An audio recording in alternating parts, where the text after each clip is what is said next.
қиссаи ҷавоне ки ҳамеша ба духтарон менигарист.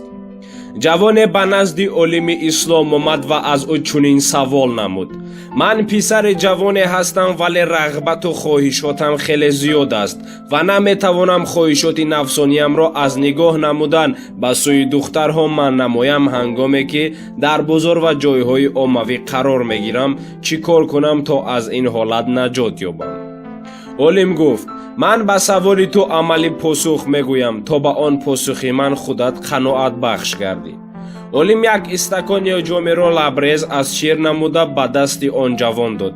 ба ӯ чунин гуфт: ин ҷоми пур аз ширро ба даст мегирӣ ва оғози бозор то ҷои муайяне меравӣ ва коре мекунӣ ки аз ин ҷом як қатра шир бар замин нарезад.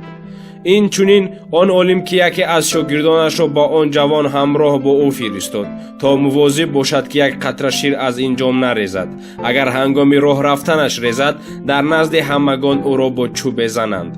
ҷавон ҷоми пур аз ширро бо даст гирифт ва хело моҳирона бо он ҷоми пур аз шир аз аввали бозор то ҷои муайян намудаи он олим ба хубӣ расид ва қатраи шире аз он ҷом ба замин нарехт. ҳангоме ки ба назди он олим расиданд ва аз ӯ олим пурсид: чанд то духтареро дар ин масири роҳ дидӣ ҳангоми роҳ рафтанат? ҷавон: олими гиромӣ, ман дар аснои роҳ рафтанам. духтар он тараф истад, чизеро дар атрофам мушоҳида нанамудам. ҳамеша дар тарсу бими он будам ки агар қатраи шир аз ин ҷом резад, дар назди мардуми дар атроф буда шарманда мешавам аз он чӯбе ки бо он маро муроқиби маро бо ӯ мезанад.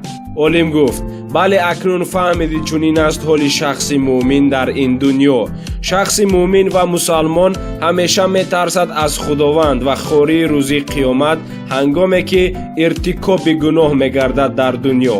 пас бидон ва огоҳ бош, писарам, ҳамеша ки ин муъминони ҳақиқӣ ҳимоя менамоянд нафси саркаши худро аз иртикоби гуноҳон, зеро ҳамеша рӯи қиёмат аз ҳисобу китоби онро пеши назар мегузоранд, қабл аз даст задан ба гуноҳ ва ё нагаристан ба духтари номаҳрами бегона.